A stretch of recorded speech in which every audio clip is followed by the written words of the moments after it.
বন্ধুরা, আশা করি তোমরা সকলেই খুব ভালো আছো। ওয়েলকাম বন্ধুরা, ভালোবেসে খাও। আজকে আমরা যে রেসিপিটা দেখাবো সেটা হচ্ছে কোকো অরিও। ছেলেমেয়েরা না সব সময় ওদের মন মতো খাবারের জন্য রান্না করে উঠে দেয়, তাই সব সময় চেষ্টা করি কিছু খাবার সাধারণ জিনিস দিয়ে বানাতে। সেরকমই একটা মোস্ট অর্ডিনারি জিনিস দিয়ে তৈরি এই রেসিপিটা।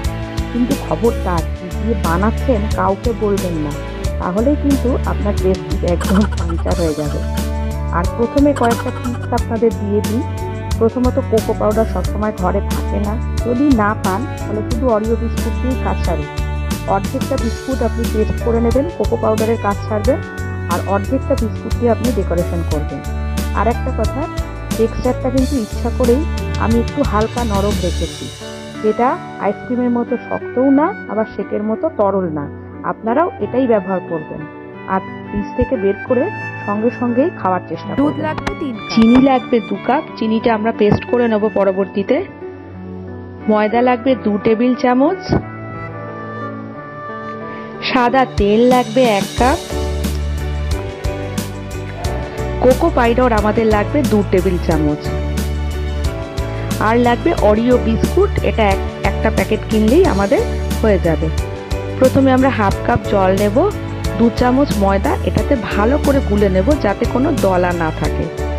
দুধটাকে আস্তে আস্তে করে গরম করব। এবার এর মধ্যে ময়দা গোলা যে জলটা আমরা করেছিলাম সেটা আস্তে আস্তে ঢেলে দেব। সঙ্গে ভালো করে নাড়তে হবে যাতে কোনো রকম দলা পাকিয়ে না যায়। দলা পাকিয়ে গেলে কিন্তু আইসক্রিমটা একদমই ভালো তৈরি হবে না। এর জন্য আমরা হ্যান্ড ব্লেন্ডারও ব্যবহার করতে পারি, ওটা দিয়ে ভালো করে গোলাতে থাকবো দুধটা যতক্ষণ না ঘন হচ্ছে। দুধটা যখন ঘন হবে, খানিকটা আঠালো আঠালো ভাব হবে, দেখতেই পাচ্ছেন আপনারা, তখন আমরা ফ্লেমটাকে আস্তে করে কমিয়ে দেব আর একটা পাত্রে দুধটাকে আমরা ঢেলে নেব। এবার একটা বাটিতে একটু ঠান্ডা জল নিয়ে গরম দুধটা ওর মধ্যে বসিয়ে দেব যাতে ঠান্ডা হয় তাড়াতাড়ি। মিক্সিতে আমরা চিনিটাকে পেস্ট করে নেব।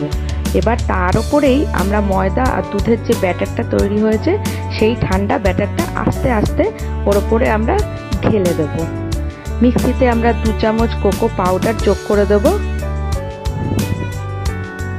এখানে আপনারা স্বাদ মতো একটু বেশি কম 3 চামচ 4 চামচ দিতে পারেন।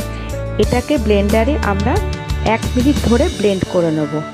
ভালো করে মিক্সিতে পেস্ট করে নেওয়ার পর আমরা 1 কাপ সাদা তেল এর মধ্যে যোগ করব।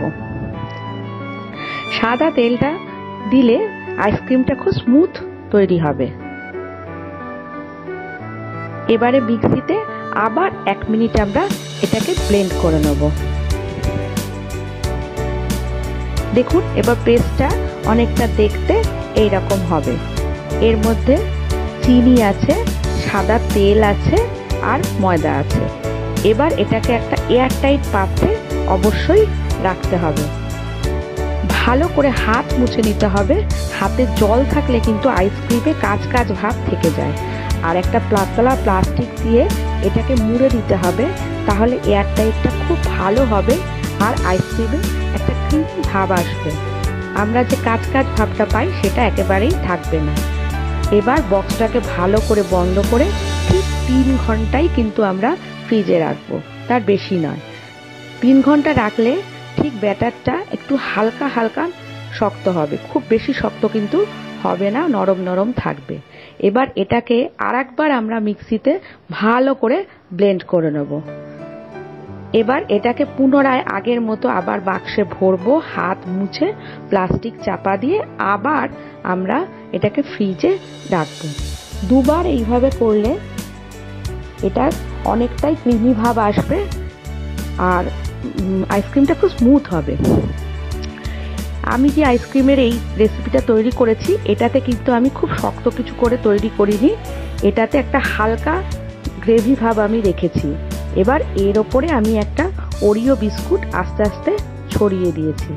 একটা কথা বলে রাখি বন্ধুরা, যদি কোকো পাউডার না থাকে তবে আপনারা ওরিও বিস্কুট দিয়েও কিন্তু এই রেসিপিটা তৈরি। ঠান্ডা চোকোর সাথে অরিওর কামড়, জাস্ট অসম।